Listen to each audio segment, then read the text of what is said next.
નમસ્કાર મિત્રો, આજે આપણે ભારતીય બંધારણની જીસીઆરટી તથા એનસીઆરટી આધારિત જે બંધારણના 500 પ્રશ્નોની વનલાઇનર સિરીઝ આપણે જોઈ રહ્યા છીએ. એની અંદર આપણે આજે 51મા પ્રશ્નથી શરૂઆત કરીશું, કેમ કે 50 પ્રશ્નો છે એ અગાઉ હું તમને કરાવી ચૂકી છું.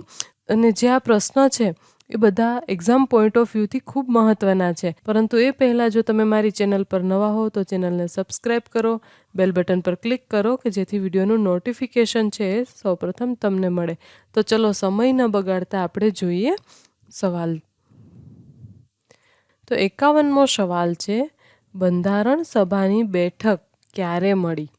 તો એમનો સાચો જવાબ છે 9 ડિસેમ્બર 1946ના રોજ ભારતીય બંધારણ સભાની બેઠક મળી હતી. પછીનો સવાલ છે, પ્રથમ બેઠકના અસ્થાયી અધ્યક્ષ કોણ હતા? સચ્ચિદાનંદ સિન્હા જે છે એ ભારતીય બંધારણની પ્રથમ બેઠક જ્યારે મળી તેમના અધ્યક્ષ હતા. પછી આવે છે, બંધારણ સભાના બંધારણીય સલાહકાર કોણ હતા? શ્રી BN રાવ છે એ બંધારણીય સભાના બંધારણીય સલાહકાર હતા. ત્યારબાદનો સવાલ છે, બંધારણ સભાની ડ્રાફ્ટિંગ સમિતિના અધ્યક્ષ કોણ હતા? ડૉક્ટર ભીમરાવ આંબેડકર છે એ બંધારણ સભાની જે આ ડ્રાફ્ટિંગ સમિતિ હતી એમના અધ્યક્ષ હતા. હવે આ ડ્રાફ્ટિંગ સમિતિ છે એમની રચના ક્યારે કરવામાં આવી હતી? તો કે 9 ઓગસ્ટ 1947ની અંદર આ ડ્રાફ્ટિંગ સમિતિની રચના કરવામાં આવી હતી. હવે ડ્રાફ્ટિંગ સમિતિનું કાર્ય શું હતું? તો કે ભારતીય બંધારણનો અંતિમ મુસદ્દો તૈયાર કરવાનું એનું કાર્ય હતું. ભારતીય બંધારણનો અંતિમ મુસદ્દો તૈયાર કરવાનો હતો.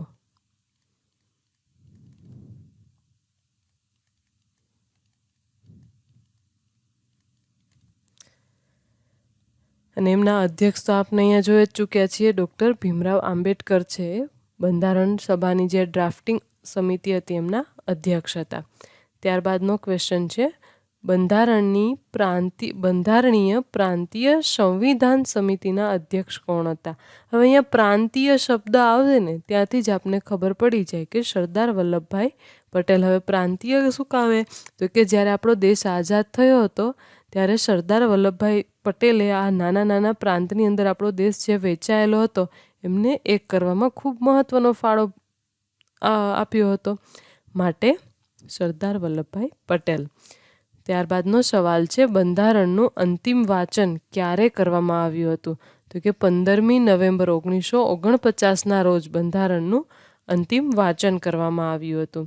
પછીનો સવાલ છે, બંધારણ દેશ માટે ક્યારે લાગુ કરવામાં આવ્યું? બંધારણ છે એ આપણા ભારત દેશ માટે ક્યારે લાગુ કરવામાં આવ્યું? 26મી જાન્યુઆરી 1950ના રોજ છે એ આપણું બંધારણ આપણા માટે લાગુ કરવામાં આવ્યું. પછીનો સવાલ છે, બંધારણના નિર્માણમાં કેટલો સમય લાગ્યો? 2 વર્ષ 11 મહિના અને 18 દિવસ જેટલો સમય છે એ બંધારણના નિર્માણમાં લાગ્યો હતો. પછીનો સવાલ છે, બંધારણ ઘડવાની કુલ અંદાજિત ખર્ચ કેટલો થયો હતો? તો કે 64 લાખ રૂપિયા છે એટલો ખર્ચ થયો હતો બંધારણ બનાવવા પાછળ. પછીનો સવાલ છે, મૂળ બંધારણમાં કેટલા અનુચ્છેદ હતા? જ્યારે આપણું બંધારણ બનાવવામાં આવ્યું હતું ત્યારે બંધારણની અંદર માત્ર ને માત્ર 395 અનુચ્છેદ અને 8 અનુસૂચિઓ હતી. પછી સવાલ છે, બંધારણ સભાની અંતિમ બેઠક ક્યારે થઈ હતી? 24મી નવેમ્બર 1949ના રોજ બંધારણની અંતિમ બેઠક થઈ હતી. પછીનો સવાલ છે, બંધારણ ઘડવા માટે કેટલી સમિતિઓની રચના કરવામાં આવી હતી? તો આ 13 સમિતિની રચના કરવામાં આવી હતી ને જેમાંથી 8 સમિતિ છે એ મેઇન હતી. ત્યારબાદનો સવાલ છે, ભારતીય બંધારણ કેટલા વિભાગમાં વિભાજિત છે? ભારતીય બંધારણ હાલ છે એ 25 વિભાગની અંદર વિભાજિત છે. અને જ્યારે બંધારણ બનાવવામાં આવ્યું હતું ને ત્યારે બંધારણ છે એ 22 વિભાગની અંદર વિભાજિત હતું. ત્યારબાદ 3 વિભાગ છે એ ઉમેરવામાં આવ્યા બંધારણની અંદર.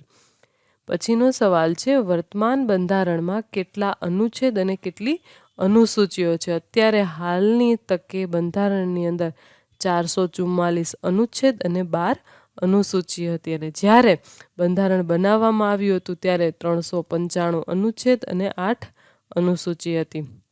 પછીનો સવાલ છે, સર્વોચ્ચ ન્યાયાલયની સ્થાપના અને શક્તિઓ કયા દેશના બંધારણમાંથી લેવામાં આવી છે? તો એમનો સાચો જવાબ આવશે અમેરિકા. હવે સર્વોચ્ચ ન્યાયાલય છે એમની સ્થાપના ક્યારે થઈ હતી? તો એમનો સાચો જવાબ છે 26 જાન્યુઆરી 1950ની અંદર સર્વોચ્ચ ન્યાયાલયની સ્થાપના કરવામાં આવી હતી. અને સર્વોચ્ચ ન્યાયાલયની જોગવાઈ છે એ ભારતીય બંધારણની અંદર અનુચ્છેદ 124થી અનુચ્છેદ 147માં કરવામાં આવી છે.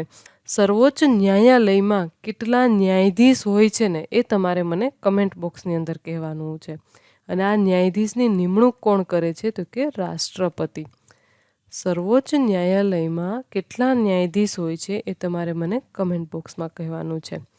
ત્યારબાદનો સવાલ છે, ઉપરાષ્ટ્રપતિ પદની વ્યવસ્થા કયા દેશના બંધારણમાંથી લેવામાં આવી છે?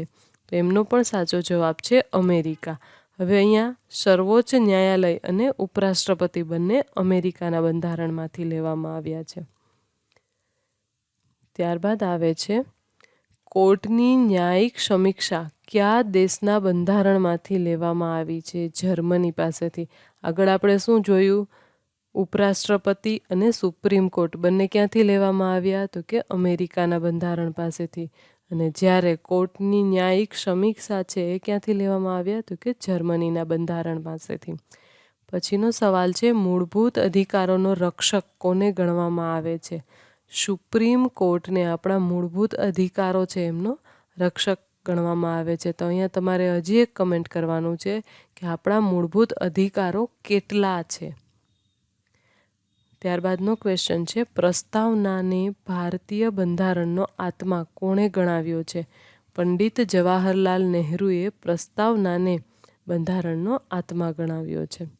ત્યારબાદનો સવાલ છે, બંધારણના કયા અનુચ્છેદને ડૉક્ટર ભીમરાવ આંબેડકરે બંધારણનો આત્મા ગણાવ્યો છે? અનુચ્છેદ 32ને ભીમરાવ આંબેડકરે છે એ બંધારણનો આત્મા ગણાવ્યો છે. સુપ્રીમ કોર્ટની સ્થાપના ભારતના કયા એક્ટ હેઠળ કરવામાં આવી? 1773 રેગ્યુલેટિંગ એક્ટ દ્વારા ભારતની અંદર સુપ્રીમ કોર્ટની સ્થાપના કરવામાં આવી. ત્યારબાદનો સવાલ છે, ભારતીય બંધારણમાં સંસદીય પ્રણાલી કયા દેશ પાસેથી લેવામાં આવી? બ્રિટન. જુઓ હવે અહીંયા પાછું એક આવ્યું ફરીથી. પહેલાં આપણે શું હતું? ઉપરાષ્ટ્રપતિ તથા સુપ્રીમ કોર્ટ બંને ક્યાંથી લેવામાં આવ્યા હતા? અમેરિકાના બંધારણમાંથી. ત્યારબાદ શું આવ્યું? તો કે કોર્ટની ન્યાયિક સમીક્ષા એ ક્યાંથી લેવામાં આવ્યા? જર્મનીમાંથી. હવે અહીંયા તમને એક્ઝામમાં કઈ રીતે પૂછાશે કે જોડકા આપ્યા હશે, કયા દેશના બંધારણ અને અ અને બ એવી રીતે જોડકા આપ્યા હશે અને ઉપર લખ્યું હશે કે કયા દેશના બંધારણમાંથી કઈ કઈ વસ્તુ લેવામાં આવી છે. એને યોગ્ય ક્રમની અંદર ગોઠવવાનું હશે. હવે આ જોડકાની અંદર આ વસ્તુ છે એ ખૂબ મહત્ત્વની છે. બ્રિટન પાસેથી શું લેવામાં આવ્યું? સંસદીય પ્રણાલી છે એ બ્રિટન પાસેથી લેવામાં આવ્યું. સમાનતાનો અધિકાર કયા અનુચ્છેદ હેઠળ છે? તો કે અનુચ્છેદ 14થી 18 હેઠળ સમાનતાનો અધિકાર આપવામાં આવ્યો છે. ત્યારબાદનો લાસ્ટ સવાલ છે, કયા વર્ષમાં કઈ સરકાર દ્વારા ભારત રત્ન પુરસ્કાર પર પ્રતિબંધ લગાવવામાં આવ્યો હતો? તો ઈસવીસન 1977 દ્વારા જનતા દળની જે સરકાર હતી એમના દ્વારા ભારત રત્ન પુરસ્કાર જે છે, ભારતનો સર્વોચ્ચ પુરસ્કાર તરીકે આપણે કહીએ છીએ જેને કે ભારત રત્ન, એમના પર પ્રતિબંધ લગાવવામાં આવ્યો હતો. ધન્યવાદ. જો તમને મારો આજનો વિડીયો પસંદ આવ્યો હોય તો ચેનલને સબસ્ક્રાઈબ કરો, બેલ બટન પર ક્લિક કરો અને મેં પૂછેલા સવાલ છે એના જવાબ મને કમેન્ટ બોક્સની અંદર જરૂરથી કહેજો. અને વિડીયોને તમારા ફ્રેન્ડ સર્કલ જોડે શેર કરો.